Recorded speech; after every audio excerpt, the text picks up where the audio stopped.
Do you make New Year's resolutions? Have you ever kept them? I once heard that the majority of people do not carry their New Year's resolutions outside of the month of January, and I just stopped making them.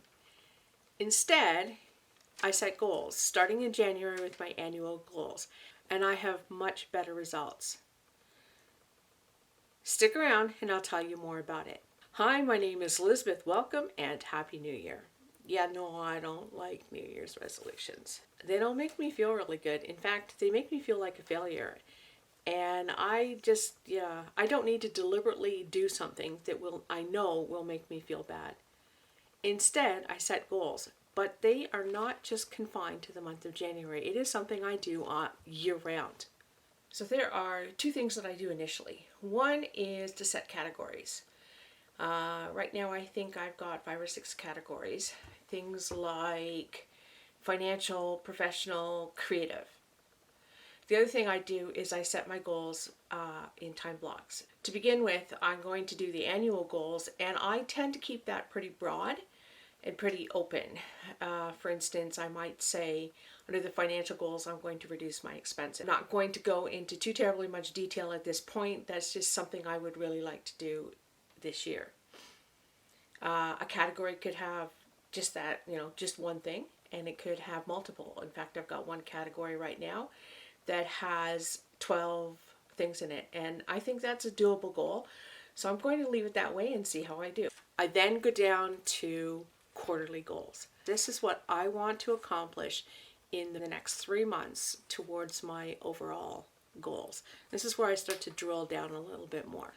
And I find that this helps me narrow things down, but it also spreads things out. So I don't push myself to achieve too much too quickly. I can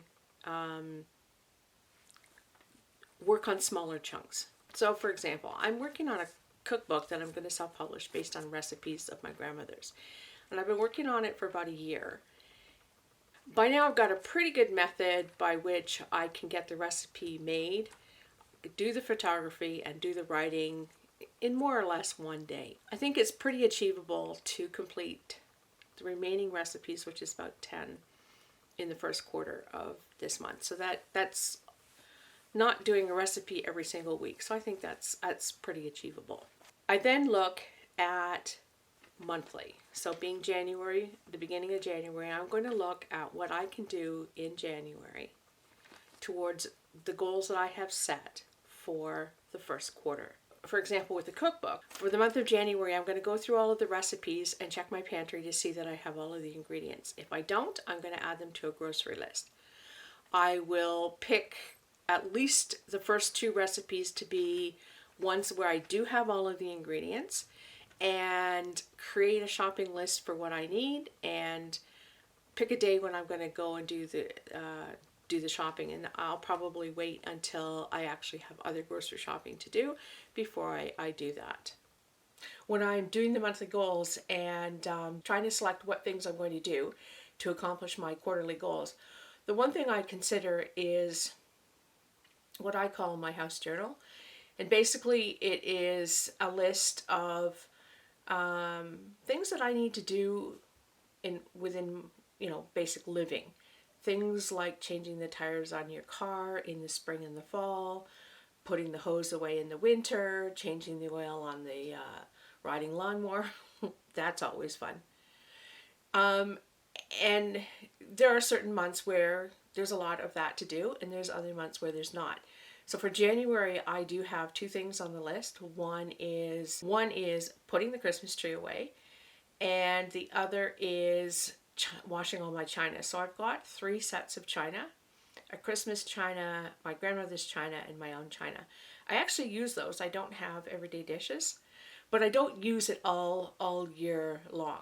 So what I usually do in January is the pieces that I don't use very often, or at all really, like the gravy boat. Don't use that very much. I put that through the dishwasher because it helps the china to not crack. It helps it to last longer. The chores that are on the house journal are things that I'm going to take into consideration. when I am determining what it is that I'm going to accomplish in a month towards my quarterly goals. The final block of time that I'm going to look at is weekly. I'm going to look at my monthly goals and pick out on a weekly basis what I'm going to do that week towards those monthly goals. Break things down. I'm going to spread them out. I don't want to do everything all at once. I still have to do things like laundry, dishes, cooking, things like that. So I'm just going to spread things out a little bit. So for example, with my cooking, I'm going to do my review of my recipes one day. I will do the prep work before I do the actual cooking. Sort of spread things out. It's a very good way of making sure that you're not trying to do too much at one time and burn yourself out and just give up at that point. There are 4 components that I also take into consideration when I am setting my goals and working towards them. The first one is research. And I consider that a very basic requirement for meeting my goals. So for example, if I want to grow all of the onions that I need to know how much. I need to know how much garden space that's going to take. I need to know when to plant them, and I need to know how to store them.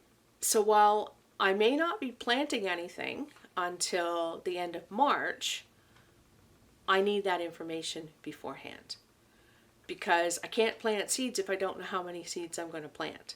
What that means is that when I am setting my goals and working towards them, I make sure that there is enough time to do the research. To me, it is the difference between success and not. If I don't do the research, I may not plant enough onions. I may not plant them early enough. I may pick the wrong variety and I can't store it. Having that information ahead of time just gives me a much better chance of success. The next thing that I consider important is having a method of tracking your goals. That could be pen and paper, that could be spreadsheets, that could be an app on your phone. Some way that you can keep track of what your goals are and how close you are to achieving them. I'm very visual. I love pen and paper. I have a notebook for my annual, quarterly, and monthly. I also use a calendar for some monthly goals. And I have an agenda for weekly. I also love lists. Basically, I use all of those different elements as a way to keep track of my progress. If you're the type of person who likes instant results, having a method of tracking your progress can be very helpful. It's so easy to give up if you don't think you're getting there, but with a good tracking system, you can see that you are. So it is definitely worth putting into place. Thirdly is I do an analysis. Basically look at what my goals were in the month before and how successful was I in meeting those goals. I do it on a monthly basis, and I do it on a quarterly basis, and I do it on an annual basis. And a couple things can come from that. One, you're assessing whether or not you're on the right track. Have you taken on more than you can chew? Are you doing too much? Or are you not doing enough?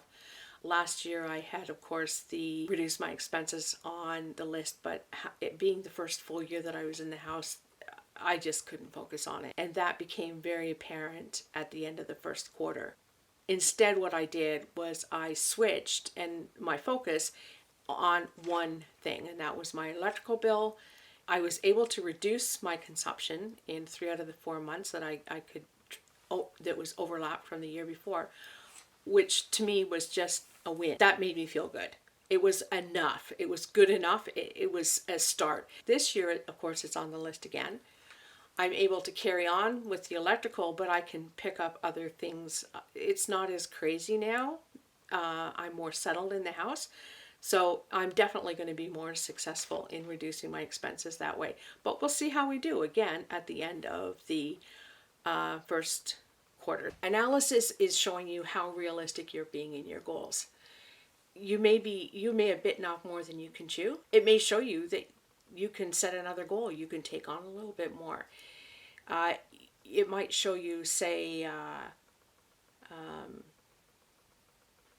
if you've decided that you're going to save money for a particular project, it might show you that you are going to be able to do that 3 months earlier than you thought you were going to be able to.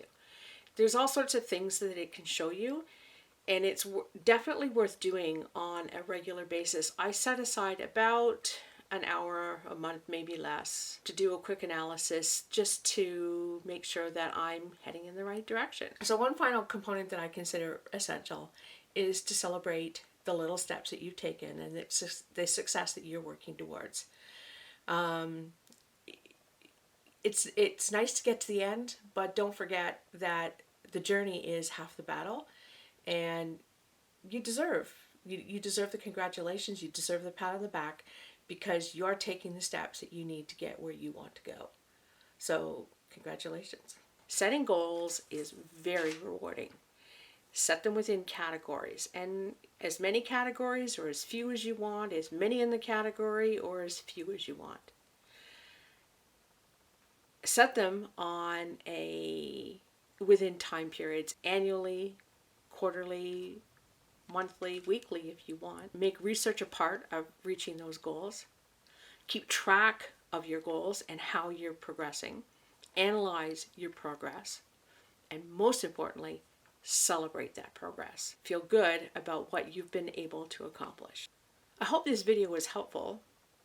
I found it very interesting to basically formalize the process that I've been following for quite a number of years. It really changed the focus in some instances on what I'm doing. Although I'm doing all of those elements, I'm now looking at it from a much more focused perspective. If you like this video, please consider giving it a thumbs up, and I would love it if you would subscribe and join our community. Thanks for watching, and I'll see you next time. Bye for now.